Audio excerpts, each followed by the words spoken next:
అనుదినమన్న శ్రోతలకు మన ప్రభువును రక్షకుడై ఉన్న యేసుక్రీస్తు యొక్క సరిసాటి లేని మహా గొప్ప పరిశుద్ధమైన నామమునందు శుభము. నేడు 2024 సంవత్సరము మే మాసము 12వ తారీఖు ఆదివారం నాటి ధ్యానాంశము ఒక్క చోటనే సమకూర్చబడుట. ఆదికాండము 1వ అధ్యాయము 9వ వచనమందు ఆకాశము క్రిందనున్న జలములు ఒక్క చోటనే కూర్చబడి ఆరిన నేల కనబడునుగాక అని పలుకగా ఆ ప్రకారమాయెను. సృష్టి యందు 3వ దినము యొక్క ప్రారంభమునందే ప్రభు జలమునంతటిని ఒక్క చోటికి సమకూర్చెను. ఆకాశం యొక్క క్రిందనున్న జలము అన్నియును ఒక స్థలమునకు చేర్చబడిను. చిన్న బిందువు గొప్ప ప్రవాహమగును అని చెప్పుదురు. గొప్ప ప్రవాహము సముద్రం వలె దర్శనమిచ్చుట ఎంతటి చక్కటి దృశ్యము!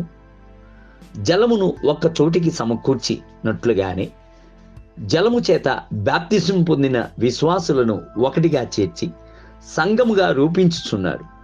రక్షింపబడుచున్న వారిని ప్రభు అనుదినమును సంఘమునందు చేర్చుచు వచ్చెను. మొదటి దినమున సృష్టించబడిన వెలుగైనది రక్షణకు సాదృశ్యమైనది.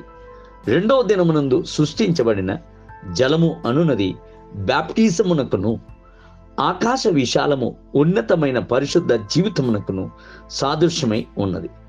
అదే విధముగా 3వ దినమున ఒక్క చోట చేర్చబడిన జలము అనునది సంగమునకు సాదృశ్యముగా ఉన్నది. ప్రభు విశ్వాసులను ఒక్కొక్కరిగా అలయనెయ్యక సంఘముగా ఒకటిగా చేర్చి వారిని ఐక్యతతో నడిపించుటకు ఆజ్ఞాపించుచున్నాడు. దేవుడు తన స్వరక్తమిచ్చి సంపాదించిన తన సంఘమును కాయుటకు పరిశుద్ధాత్మ మిమ్ములను దేనియందు అధ్యక్షులుగా ఉంచెను. ఆ యావత్తు మందను గూర్చు మీ మట్టుకు మిమ్మును గూర్చు జాగ్రత్తగా ఉండుడి. అపోస్తల కార్యములు 20వ అధ్యాయం 8వ వచనం. మీరు ఐక్యత కలిగి అక్కడున్న దేవుని యొక్క బిడ్డలతో ఏకముగా కలిసి ఉండుడి. బైబిల్ గ్రంథము సెలవిచ్చుచున్నది, సహోదరులు ఐక్యత కలిగి నివసించుట ఎంత మేలు, ఎంత మనోహరం. 133వ కీర్తన 1వ వచనం. రక్షింపబడ్డ దేవుని యొక్క బిడ్డలకు ఆత్మీయ సహవాసము మిగుల అవశ్యము. కొందరు మానుకొనుచున్నట్టుగా సమాజముగా కూడుట మానక ఒకనికొకడు హెచ్చరించుదురుగాక. హెబ్రీయులకు రాసిన పత్రిక 10వ అధ్యాయం 24వ వచనం. ఆది అపోస్తలిక దినముల యందు సంఘము విశ్వాసమునందు స్థిరపరచబడి దినదినమునకు అభివృద్ధి చెందేను. ఆత్మల సంపాద్యము చేయుట చేత విశ్వాసులు పెరుగుచుందురు. ఇందుచేత దేవునికి రాజ్యము భూమి యందు అభివృద్ధి చెందుచున్నది.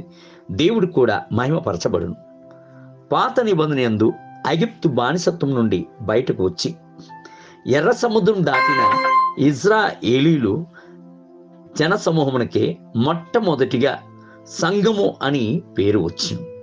అట్టివారు దేవుని చేత ఏర్పరచుకొనబడి ప్రత్యేకింపబడిన వారు.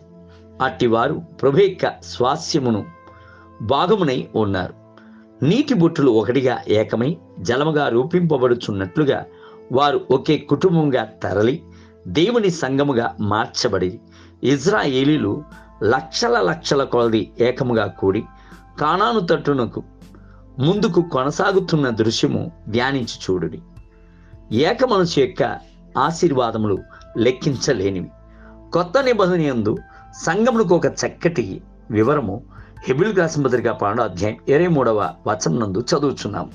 పరలోకమునందు రాయబడి ఉన్న జ్యేష్ఠుల సార్వత్రిక సంఘమయ్యున్న సంఘము అని ఆ వచనము చెప్పుచున్నది. దేవుని బిడ్డలారా, నేనును మీరును లోకమంతట గల విశ్వాసులను ఏకముగా కూడి సార్వత్రిక సంఘముగా ఆత్మచేత సమకూర్చబడి ఉన్నాము. మనము క్రీస్తు యొక్క శరీరముగా కనబడుట ఎంతటి మహిమార్థమై ఉన్నది.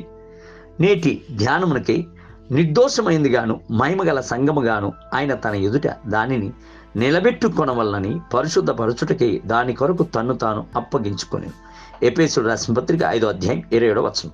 నేటి వేద పఠనము ఉదయము 2వ రాజుల గ్రంథము 15 మరియు 16 అధ్యాయం, సాయంత్రం యోహాను సువార్త 3వ అధ్యాయం 1 మొదలుకొని 18 వచనములు. ప్రభు ఈ పునరుద్ధానము దినమునందు మిమ్ములను ధారాళముగా దీవించునుగాక. ఆమేన్.